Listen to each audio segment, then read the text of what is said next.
Okay, shalom, shalom. First and foremost, we want to face east. Starting off, giving all glory, all praises to Yahweh, by Shem, Yahweh Shai, by Shem, Rakakwadash. Double honors to the elders and apostles of Great Millstone. Salutations to the Akims, the brothers and the Aquas, the Aquas. The few sisters pushing his truth, man. Mr. Brother Yashar coming in from the camp, Children of the Light. Man, I'm gonna just make this quick as well. The Northern Kingdom and the Southern Kingdom coming back, man. The two sticks, you know. Two sticks coming back together. I got two videos and then some precepts. In the first video, I'm gonna show this one first. It's the first video. There's Akim Kara. Definitely, you know, you want to be updated with the camp. Keep up with the camp. That's the camp. That's the name of the camp. Children of the Light. How you spell it? And so let's see. I'm gonna watch this video. I got some new headphones, so hopefully the audio and everything good. Ignorance! Do not be blind to your naiveness. What you see is the truth. It took all of this to prove to you that we are still here. We are not going nowhere. You are watching this in correct action. Understand circumstances, struggle. Understand the liberation of our people. This in your mind.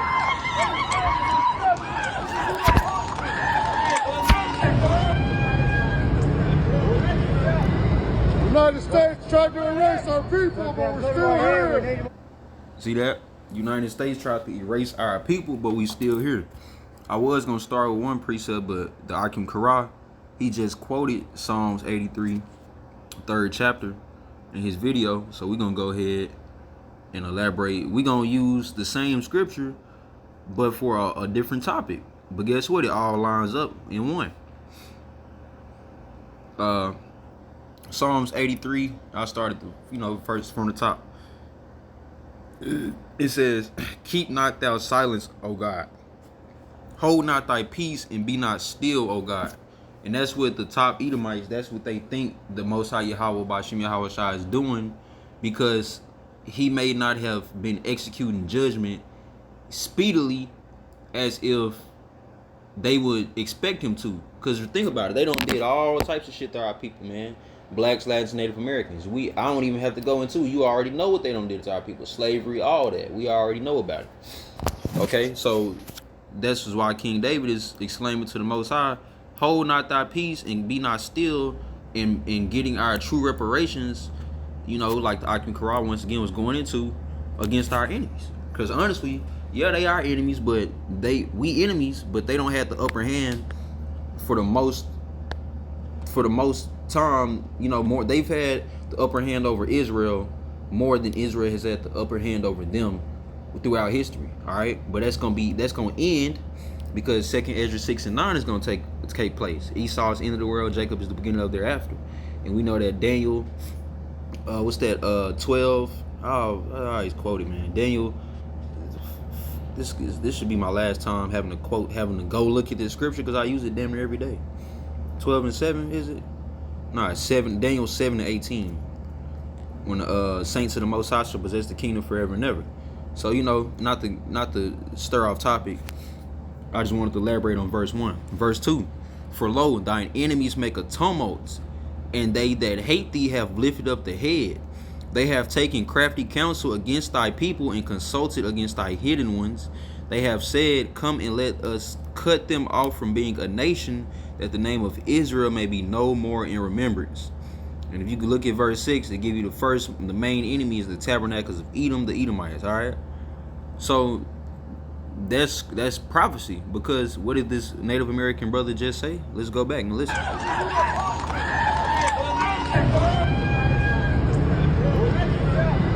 The United States tried to erase our people, but we're still here. We need one on both sides. Indian land. We're on the trail of truth. We're right from San Francisco to D.C. Both sides here, guys. Respect us or expect us. Trail of truth. Stand back. 312 tearing out political prisoners. Okay, we're moving.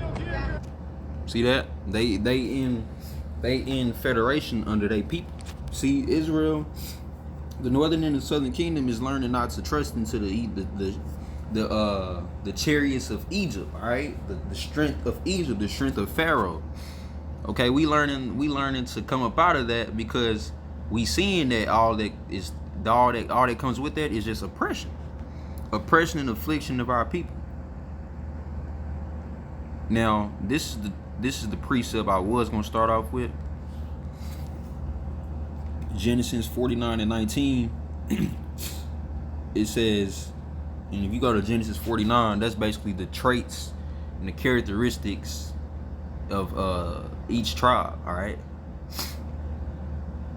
It says, verse 18, I have waited for thy salvation, O Lord. Gad, a troop shall overcome him, but he shall overcome at the last. And that's Gad right there. All right, this is Gad, the horse, the staff, the headpiece. I'm pretty sure some of them got fringes on, whether they know that they Israelites or not, because that's one thing about the camps, especially the Northern Kingdom, is they wear a lot of fringes. You know, they don't even know that they Israelites, and that there's Numbers 28 and 15. You know, fringes with the border blue in remembrance of who you are, basically, to paraphrase it. But that's our culture. That's our people coming back to our ways. All right. Now, real quick, just to elaborate a little bit more, when it says a troop shall overcome him, that's talking about 1400s. Christopher Columbus, and maybe even, I believe, even as early as the 1400s, but I know for sure 1400s. Christopher Columbus coming over here to America, to North America, and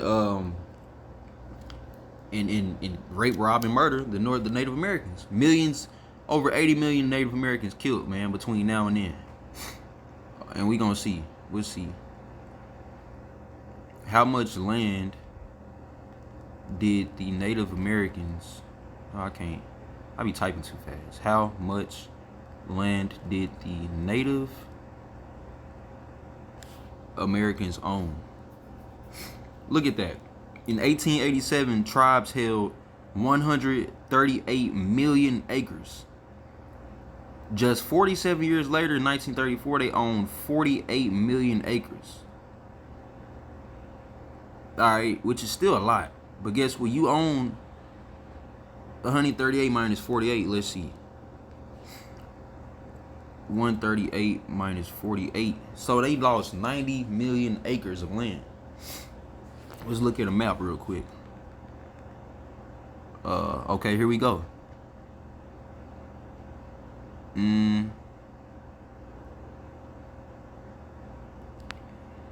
Let's see.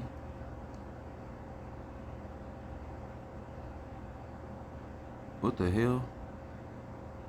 Oh, I like this map. Look at that. So this is the power of the internet. You know, this is an interactive map. It shows you how much land is started. If you zoom in, you can see the date. Well, it don't let me zoom in. All right, damn. It show you where it started at. You know what I'm saying? And how much land was taken over and turned to reservations. And all reservation basically is here to take this little piece of land, you and your people and your family, your tribe, and be thankful you got at least that. That's what a reservation is. Look at how much land that them Native Americans own, man. Look at that. Depleted. And guess who is doing all this? Esau. That's why they take the blue off and they turn it white. That represents Esau. Alright? And the red little specks is alright here. Y'all take this over here. Yeah, man, that's fucked up. I didn't even know Dallas. Yeah, kinda. I don't know why they didn't take over that little part of Dallas, right? Dallas, Houston, San Antonio down at the bottom, because they may have been operated already by Issacharites. That could have been operated by them already. Which I'm pretty sure if you go in history, you'll find accounts of Native Americans and Latinos, maybe like living amongst each other, shit like that. We already know they was doing that with Judah, and we already know that that the Native Americans encountered the Rapa Nui people, Rapa Nui, which are natives to Easter Island, which is Japhet. I did a lesson on that, how the Native Americans and the Rapa Nui people, they came into contact with each other. The Native Americans was already in America, and the Rapa Nui people, which Easter Island is in the middle of the Pacific Ocean, they had made their way by boat, by ship, to the Native Americans. All right, this the video I did right here on that. It goes into that. All right, shalom. All right, what's the title? Native Americans, then Pacific Islanders, inhabited the Americas way before Columbus. Right, Columbo, however I said it. So let's see. Let's go into. Oh yeah, I got one more video. I said I was gonna do 2. Let's see. Now I was looking for this video. Nope, it's not the. I was looking for this video on YouTube. I couldn't find it on YouTube. So guess who popped up? IUIC. So we just gonna watch it. We were never Hispanic. We were never Latino. We were never Latinx, Mexicans, Puerto Ricans, Dominicans. We was none of that. We was never none of that. We was never Tainos. We was never none of that, bro. If you really want to dig deep,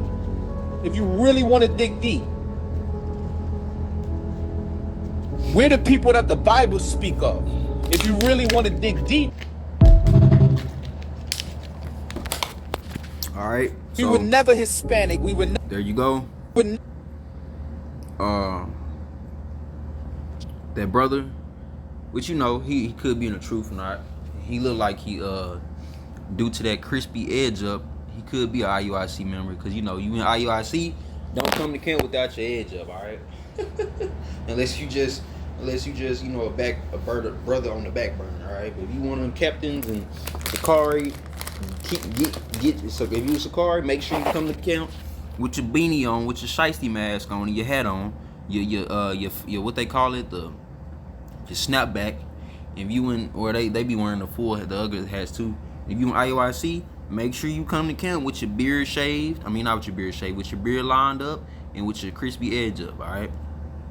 See, we don't see GMS and the field camps. We ain't worried about all that. We come to camp through the spirit of Yahweh Shah, making sure that we got our precepts upon precepts and our doctrine correct. All right. We ain't carnal minded. We spiritual minded. But anyway, it's back to the topic. You heard what the brother said. He said, no. If you really, and that's how you know he for real. Cause when we be, one thing about Israelites, Northern and Southern Kingdom, it's one thing to just tell somebody something, and if they get it, oh good. If they don't, oh well. But when you really trying to emphasize something, you gonna use words like that. Like, look, do you really want to know what happened last night when you was drunk? Yeah, what happened? Da da da da da da da da. And you did this, da da da. Oh my God. Do you really want to know what it was like on them cargo slave ships? Yeah, bro, I want to know. I want to know my people's history. Then you start showing articles and pictures, and motherfuckers be like, damn, bro, I see. So this brother's really emphasizing that, no, we ain't Tayanos, Native Americans, Mexicans, Puerto Ricans. We not African Americans, Jamaicans. We the Israelites of the Bible, and we go back to the 12 tribes. Okay. Now,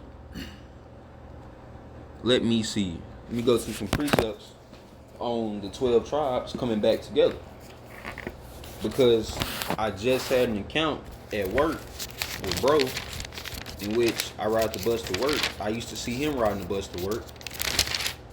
And he was a Cuban brother. I thought he was from Venezuela, but he was a Cuban, so he's from Manasseh, second in command, Northern Kingdom.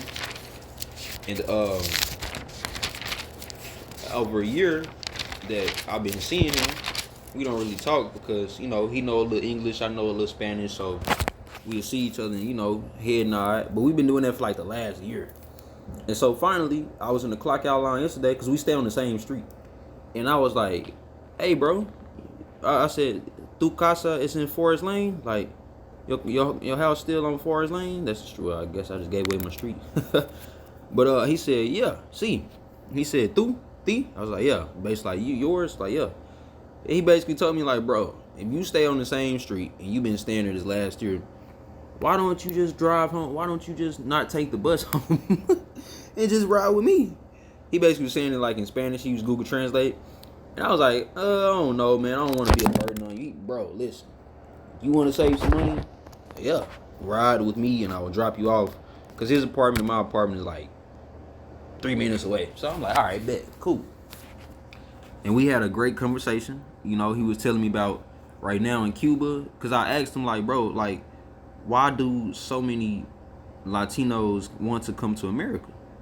You know, and I never asked that question because we be at work, you know, I don't be want to talk about that. And he said, but this is on the drive home. He said, because in Latin, like, he used Cuba, he said, for Cuba, no power, right? In this moment, eso momento, no power. He said no electricity, no Wi-Fi. He said we ain't got the regular restaurants, McDonald's, Burger King, Whataburger, Chick-fil-A. We ain't got. He said they ain't got all that. If you want some food, you gotta go kill it and cook it, or you gotta go buy it, right? And shit, if you ain't got no power, how you gonna cook your food? And I was like, damn. So that's why all y'all be coming over here to America, cause I'm thinking they just, you know, hear about America and, oh, let's try something new and all that. But no, it's actually the places that they come from is no better. It's literal third world countries. So I said, damn, that's why y'all be coming over here like that. But just for me to be able to have that conversation and we laughing and joking, we talking about, you know, boxing and sports. And he's like, man, I like basketball. He a Cuban. He said, I play basketball. I said, okay, damn, okay. We gonna have to see about that one day, you know. And you know, I got to hear like how the phone calls go.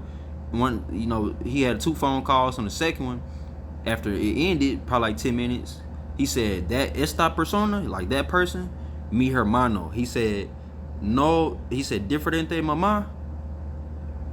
Though he's basically said different. You know how we say same brother from another mother. He basically told me that in Spanish. He said diferente mamá.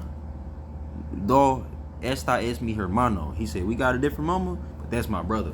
I said, yeah, I understand, because I got people like, well, I ain't gonna say, because now I'm in the truth. I really don't.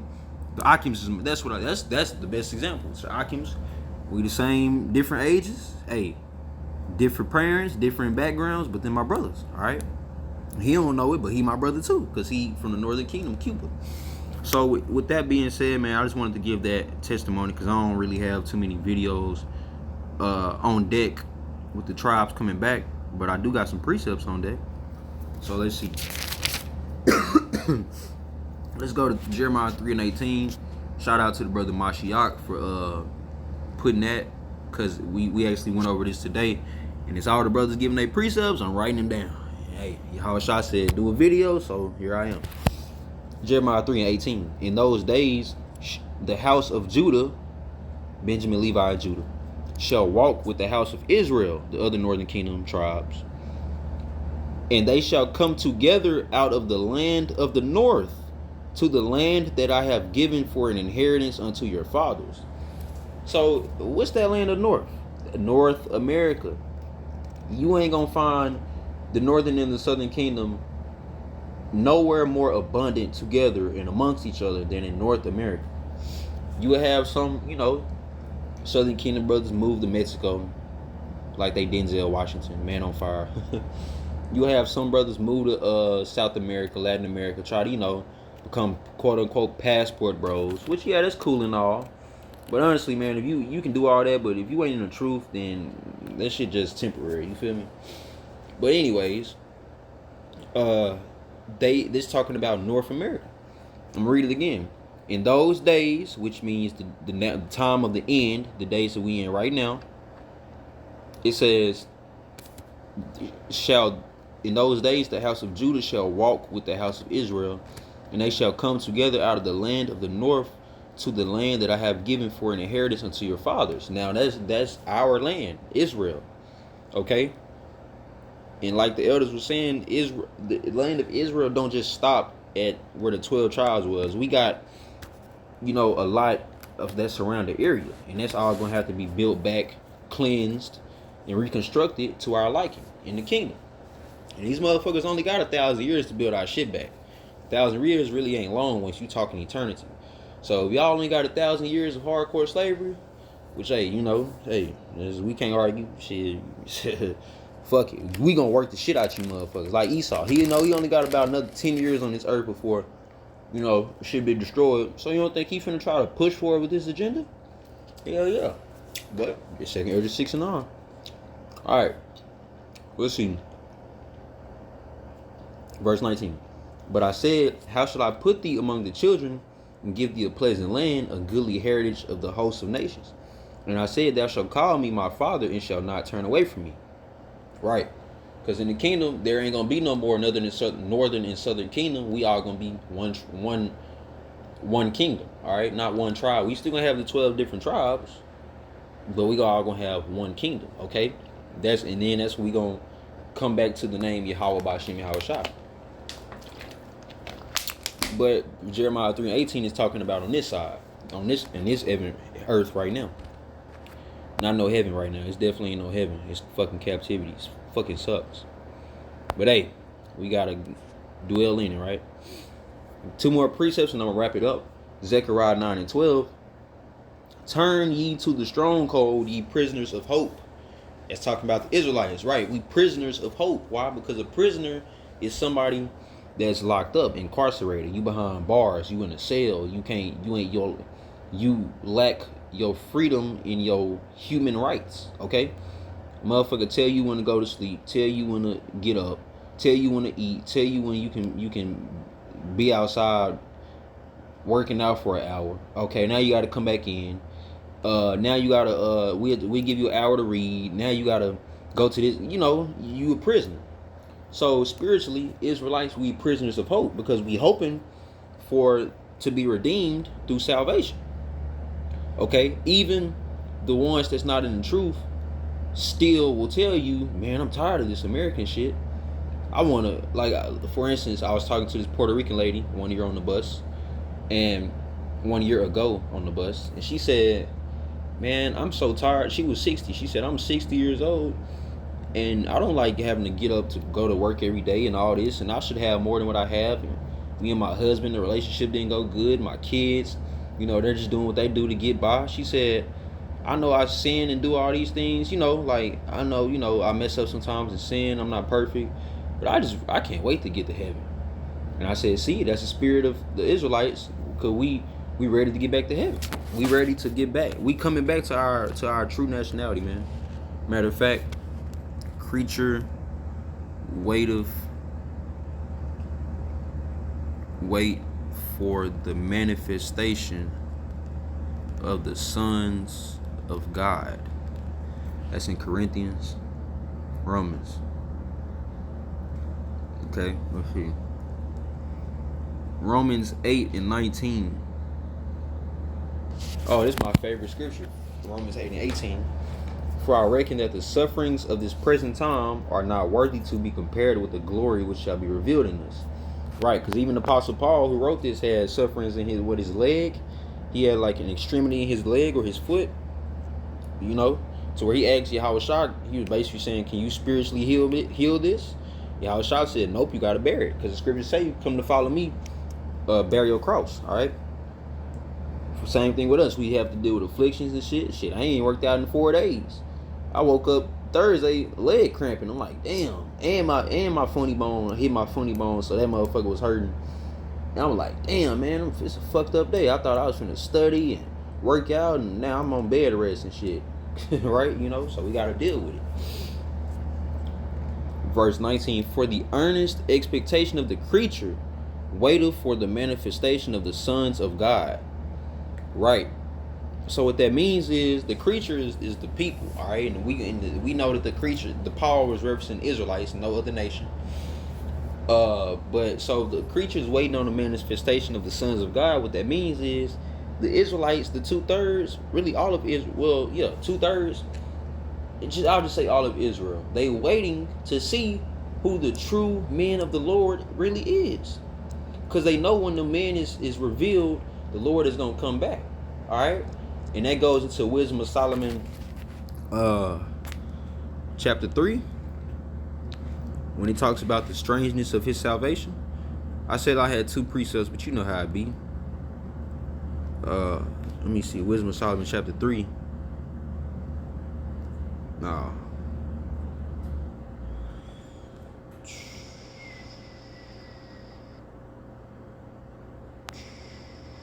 Here we go, chapter 5. Verse 2. And when they see it, they shall be troubled with terrible fear, and shall be amazed at the strangeness of his salvation, I got to start at 1. Then shall the righteous man stand in great boldness before the face of such as have afflicted him, Edomites, Esau, other nations. Psalms 83. And made no account of his labors. When they see it, they shall be troubled with terrible fear, and shall be amazed at the strangeness of his salvation, so far beyond all that they look for. Right. And that's talking about them how we gonna get beamed up in them chariots. Verse 3, and they repenting and groaning for anguish of spirit shall say within themselves, this was he whom we had sometimes in derision and a proverb of reproach. Right. And you can read verse 4 and 5. You know, I'm gonna stop that precept right there so I won't prolong it. But yeah, they gonna know very then, damn, your boss, your next door neighbor who used to talk shit behind your back, everybody. All these different nations of people, when they finally see who the true men of Yahweh Shem Yahushua is, they gonna know they fucked up. Because they gonna see that look. They gonna feel it in their spirit. These niggas came to carry out the will of God. And what's the will of God? Nigga, we taking y'all motherfuckers into captivity. Get to work. So I told myself, Yahweh Sharatazar, you know, I'm crowned to be one of the elect. When I get to the kingdom, I'm only gonna tell these slaves one time. I mean, we're gonna have a speech, and I'm only gonna have to get his speech one time in these next 1,000 years. I am the king. I'm gonna put motherfuckers over you to give you the instructions on what to do. And guess what? I'm only gonna say this shit one time. Get to work. Cause if you don't want to work and I have to come back, you gonna wish your ass was looking at a missile again in the sky rather than looking at me. Cause I'm gonna, you know, we gonna meditate terror on you motherfuckers. So yeah, that's gonna be the slogan in the kingdom for these nations. Get to work, motherfucker. When they wake up in the morning, get to work. You think you finna go to sleep, nigga? No, you got another 24-hour shift, nigga. Get to work. But I just did a 24-hour shift. Well, guess what? I feel like putting y'all on some overtime because I just thought about it. I actually need a palace within a palace, and I need a nice upper room for when it's time to do the, you know, the different feasts and all that. Yeah. Get to work, motherfucker. So that's the spirit we gonna put on you other nations, because that's the spirit that y'all got on us. Anyways, yeah, I kind of took it far, but I'm gonna wrap it up in Zechariah 9 and 10. We read 12. When I have bent Judah for me, filled the bow with Ephraim, and raised up thy sons, O Zion, against thy sons, O Greece, and made thee as a sword of a mighty man. That's talking about martial law, man, insurrection act. Judah and Northern Kingdom coming back together. Because all of these migrants, and that's why I actually kind of like that these migrants coming over here, because Esau thinking that he finna set them up to be his, you know, his shield and his sword. But guess what? The Yahweh Shah gonna put the spirit on these migrants and say, man, fuck this American shit. We being used by the motherfuckers to kill people that we don't even fuck with, that we don't even beef with, which is the Southern Kingdom. So when the Southern Kingdom and the Northern Kingdom come to the realization of, wait a minute, we not the common enemy against each other. We actually got one common enemy, and Reuben, Gad and Reuben, can't forget them. We actually got one common enemy, and that's the white man. And when they realize that, there you go, Zechariah 9 and 13. So with that, we're gonna end it at Zechariah 10 and 6. And I will strengthen. Matter of fact, just to back up what I was just saying, chapter 5, verse 5. And they shall be as mighty men which tread down their enemies in the mire of the streets in the battle. And they shall fight because the Lord is with them, and the riders on horses shall be confounded. Right. It goes right back to exactly what I was just saying. And I will strengthen the house of Judah, and I will save the house of Joseph, and I will bring them again to place them, for I have mercy upon them, and they shall be as though I had not cast them off.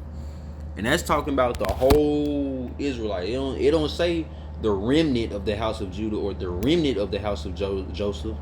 It says the whole house, okay? All right? If it's time to take a trip, a vacation, you got 3 kids and a wife, and it's you, which is what, 5 people in total? If you say, all right, house, let's go and get everybody pack their stuff into the car, That don't just mean you and your wife and one kid. No, that mean everybody. Now, if you say, okay, you four go put y'all stuff in the car and you go to the bathroom and use it, then that mean 4 people go put their stuff in the car and one person go to the bathroom and use it. Then they come do, So for all the other camps say, oh, it's the IUIC, the 2/3 of Israel is gonna burn in hell forever. All right, well, guess what? Y'all part of that, so figure that out. Y'all actually part of the 2/3, unless y'all shall bring some of y'all out to be elect out of that shit wicked ass camp y'all got going. But hey, that's y'all judgment. It says, for I have mercy upon them, and they shall be as though I had not cast them off, for I am the Lord their God, and I will hear them. Alright, so man, I just want to bring that out real quick. The Northern Kingdom coming back to who they are, realizing who their coming enemy is, Esau. Also realizing that they actually not no Native Americans and Mexicans and Latinos. They actually the Northern Kingdom, the tribes: Simeon, Simeon, Issachar, Gad, Reuben, Zebulun, Asher, Ephraim, Manasseh, Naphtali. I said Issachar. If I left any brother out, I'm sorry. But anyways, man, just definitely wanted to bring that out. I hope you brothers edified. With that being said, shalom.